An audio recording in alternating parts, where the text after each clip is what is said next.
So, what if John Lennon were still alive today?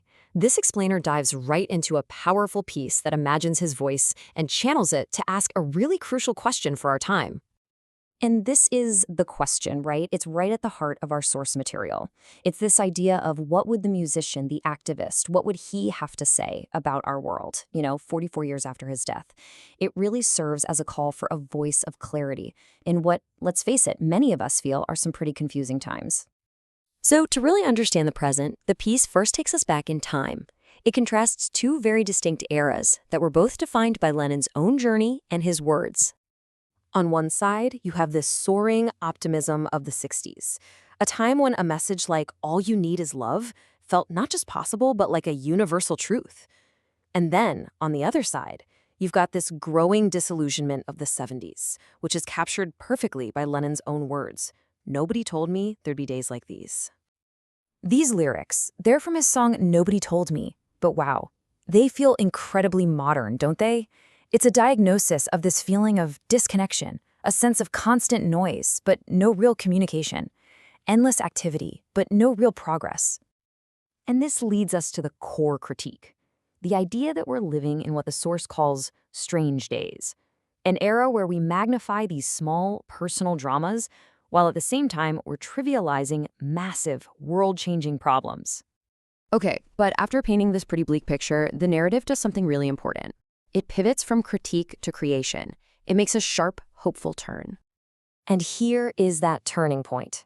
The word imagine. It's key. See, this isn't about some fantasy. It's the idea that building a better world is first and foremost a project of the imagination. We have to be able to see it before we can even begin to build it. So what does this imagined world actually look like?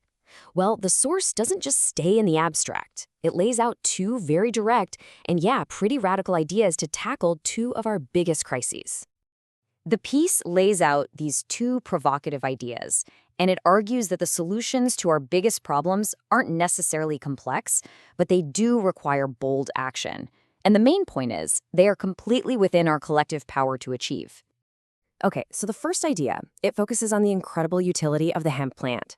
It's basically presented as a natural toolkit for healing the planet. I mean, it pulls carbon from the air while also providing sustainable materials for building, paper, fabric, and even medicine. It's a powerhouse. The second idea shifts the whole focus of protest. Instead of taking to the streets, it targets the financial systems that fund conflict. The logic is actually pretty simple. If everyone withdraws their money from the banks, those powerful institutions would be forced to demand peace from the governments they influence. And why are such radical ideas even necessary? Well, to really underscore the urgency, the source reminds us of a chilling fact. We are living through the sixth mass extinction event, an event caused by our own actions. It suggests that maybe the time for small, incremental changes is over. So, after outlining these grand plans for the world, the final message becomes deeply personal. It pivots from collective action to a call for individual transformation. And this is a challenging command. We're being urged to take a hard look at our inherited beliefs, the ones from family, culture, society, and to discard any that we haven't personally verified as true for ourselves. So then the second half of the instruction is all about rebuilding. After clearing away those unexamined beliefs, the challenge is to reconstruct our worldview based only on what we truly know from personal experience. It's about building a foundation on authentic truth, not just borrowed opinion. And in the end, the piece turns that initial question right back on us. It starts by asking what John Lennon would say, but it concludes that the most important voice is our own. Real change, it suggests, doesn't start with following an icon, but with discovering our own authentic truth. And so it leaves us with that final question. What do you personally know to be true?